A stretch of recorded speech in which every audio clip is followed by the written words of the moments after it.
आंदोलन था और एक समय पर जब संपूर्ण क्रांति का आंदोलन शुरू हुआ था उड़ीसा या समाजवादी आंदोलन में या नेताजी के समय पर जनता पार्टी या उस समय के आंदोलनों में जो मुख्यमंत्री रहे हैं बीजू पटनायक जी, उससे बहुत गहरे संबंध थे। इतने गहरे संबंध कि आप कल्पना नहीं कर सकते हैं। और उस समय दौर राजनीति का दूसरा था, लेकिन उस समय की राजनीति में नेताजी और यहां के सबसे पूज्य नेता बहुत ही गहरे संबंध रखते थे। लेकिन इधर मैं देख रहा हूं कि जो भी भारतीय जनता पार्टी के करीब गया है वो बर्बाद हो गया है।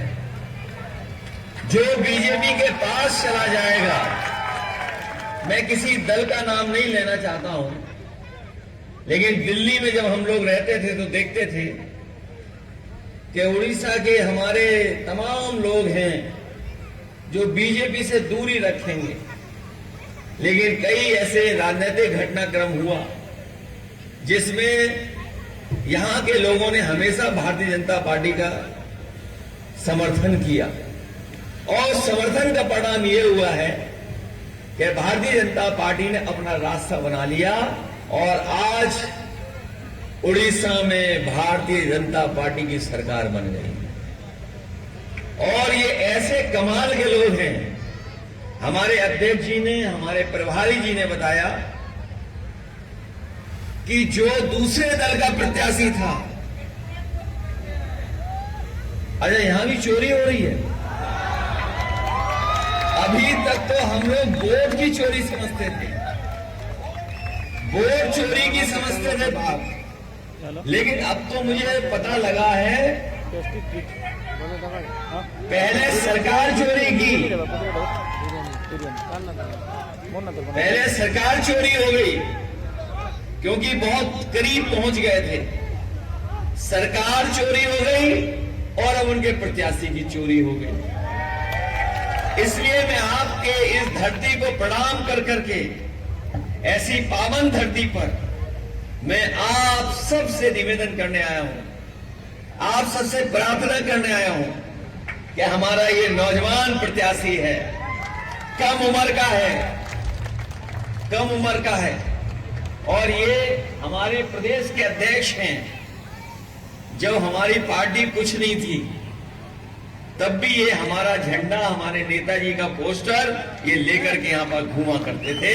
उन्हीं का बेटा है जिसके लिए मैं बिहार का प्रचार छोड़ करके, बिहार का प्रचार छोड़ करके, कहां हम लोग बिहार में प्रचार कर रहे थे, पूर्णिया, बंगाल के बिल्कुल बॉर्डर पर, वो छोड़ करके लखनऊ और लखनऊ से रायपुर और रायपुर से सड़क के रास्ते आपके बीच में आया हूं।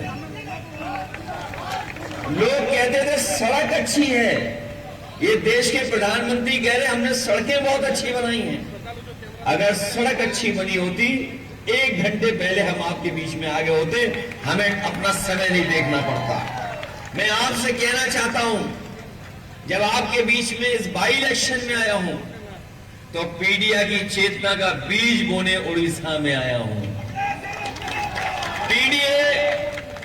पीडीए का बीज बोने के लिए हम आए हैं और हमें पूरा भरोसा है एक दिन पिछड़े, दलित और आदिवासी भाइयों की ये हमारी फसल बड़ी तैयार होगी। और जिस लड़ाई को आप लोग लड़ते रहे हैं, कोई दल रहा होगा सरकार में, लेकिन बाबा साहब भीमराव अंबेडकर जी ने जो सामाजिक न्याय के हिसाब से हमें आपको अधिकार और सम्मान देने की बात की थी, वो हमें सम्मान नहीं दिया।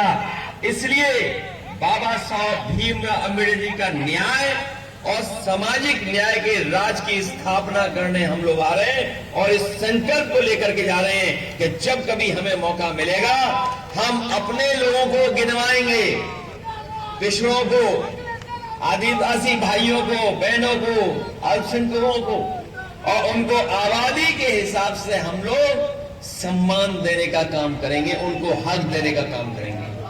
सुना है कि यहाँ पर पिछड़ों को सम्मान मिल ही नहीं रहा है, हक ही नहीं मिल रहा है।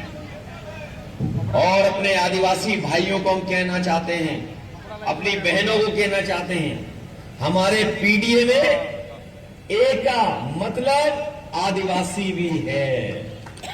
जो हमारा पीडीए है तभी पूरा होता है जब उसमें एक आदिवासी भाई बहन जुड़ जाते हैं। जो संविधान हमारा है और आरक्षण को बचाना है, संविधान जब बचेगा तब हमारा आरक्षण बचेगा। अगर चीजें बिकने लगेंगी, प्राइवेट हाथों में चली जाएंगी, तो हमारा आरक्षण छिन जाएगा, हमें आरक्षण नहीं मिलेगा। इसलिए हम लोग संविधान और आरक्षण को बचाने के लिए जागरूकता लाने का काम हम लोग उड़ीसा में करने का काम करेंगे। ये जो उड़ीसा में हमारे यहाँ एक रंग के व्यक्ति लोग हैं, एक रंग के, सबको एक रंग की तरह करना चाहते हैं। ये वो धरती रही है जो सांस्कृतिक धरोहर की धरती है, यहां पर परंपराओं की धरती है। हम लोग मिलकर के समाजवादी और पीढ़ी के लोग कभी भी उड़ीसा को एक रंगियों के हाथ में नहीं जाने देंगे। ये हमारे उड़ीसा के साथियों को हम बताना चाहते हैं, ये जो कई ऐसी संगठन है, कई लोग ऐसे हैं जो आदिवासियों को आदिवासी भी नहीं कहते हैं, उन्हें हक दिलाना तो दूर, कभी उनका भाषण सुनना, कभी वो आदिवासियों को आदिवासी नहीं कहते हैं। इसलिए आदिवासी भाई बहनों को हमें हक दिलाने का काम भी करना है, मदद करने का भी काम करना है।